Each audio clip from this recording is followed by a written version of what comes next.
I recently made a video about my experience taking NAC. I guess this is part 2 of that video, side effects of taking NAC. In my last video about NAC, I mentioned my son was sick, my wife was sick, and I have a history of getting sick pretty easily, especially when it comes to respiratory illnesses. Both my son and my wife had body aches and were coughing day and night. It dropped down into their chest, and I was worried about getting it. And at the time, I was doing some research on NAC, so I decided to try it in hopes that I wouldn't get the same thing. I was already feeling some very mild symptoms, so I started with a large dose at 4,800 milligrams, and soon after that, I increased it to 6,000 milligrams per day. Basically, I was taking 1,200 milligrams at a time, multiple times, spread out across the day to equal 6,000 milligrams. Thankfully, my mild symptoms never got any worse. In fact, I was feeling pretty good after just a couple of days. Well, this video is about side effects, and I did experience some side effects. But we'll talk about exactly what I experienced a little bit later. First, let's talk about possible side effects in general from taking NAC. In an article in American Family Physician written by Dr. Paul J. Malia,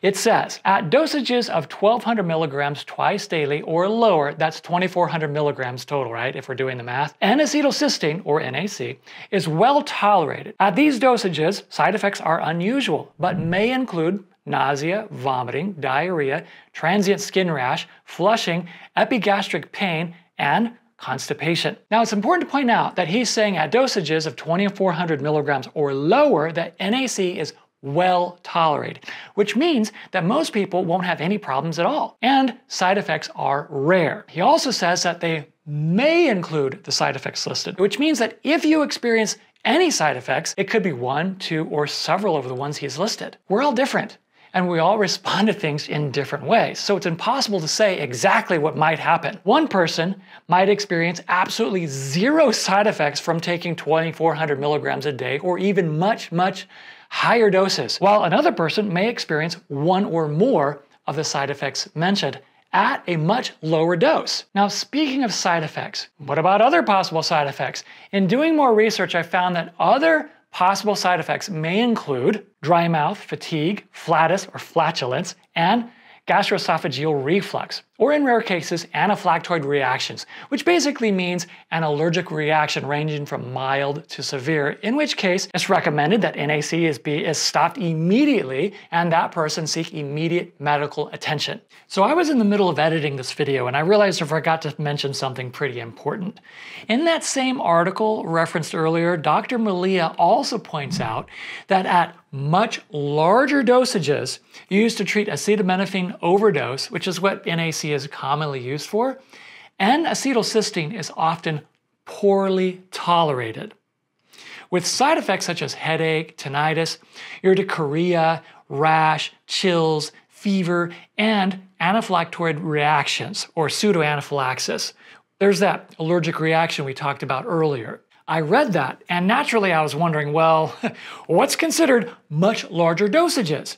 I did a little research and I found that NAC dosing for acetaminophen overdose is weight-based. 150 milligrams per kilogram intravenous or 140 milligrams per kilogram oral loading dose. So they're talking about per kilogram of body weight. And in the United States, the dosing protocol recommends using a maximum patient weight of 100 to 110 kilograms, respectively. So, to give you an idea what that means, for a person weighing 100 kilograms or 220 pounds, the dose would be 14,000 milligrams if taken orally and 15,000 milligrams if given through an IV. Now, I thought it would be important to mention this because it gives us an idea of the range of well tolerated at 2,400 milligrams and poorly tolerated at 14,000 to 15,000 milligrams. Now, I was taking 6,000 milligrams, which is less than half of what is considered a much larger dose. Hey, if you're liking today's video, please remember to subscribe. Thank you. In mentioning these possible side effects, it's important to remember that just because something may happen doesn't mean that it will happen. However, it helps to be aware of these things so that we can make an informed decision on whether or not you should take NAC to begin with. Now, speaking of my own experience, I mentioned that I was taking 6,000 milligrams of NAC, and I did experience side effects. I don't remember exactly how long it was. I think it was like 5 or 6 days of taking that much NAC that I ended up with some pretty serious constipation. Shortly after that, I also experienced some acid reflux, or GERD, and I have to say it was definitely not comfortable. So what did I do? I decided just to reduce the dose to 1200 milligrams for a couple of days, and sure enough, those symptoms began to dissipate. After that, I increased the dose back up to 2400 milligrams. I didn't quite go as high as I was before, and I've been doing just fine. Once everybody in my house is feeling better, I'll reduce the dose to 1200 milligrams, and I'll probably split it up into 2, like 600 milligrams at a time, taken twice daily. There is one other side effect I want to focus on, which really isn't a side effect at all, but the main effect. The effect that I was hoping for when I started taking NAC in the first place. As I mentioned earlier, I didn't get sick. I had symptoms, but they got better quickly. Do I know 100% for sure that I would have gotten sick had I not taken NAC?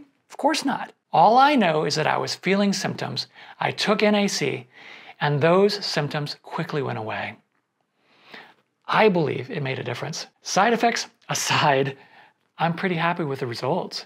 Now, since I posted the NAC video, some people have been asking me, well, what about taking glycine and NAC together, or GlyNAC?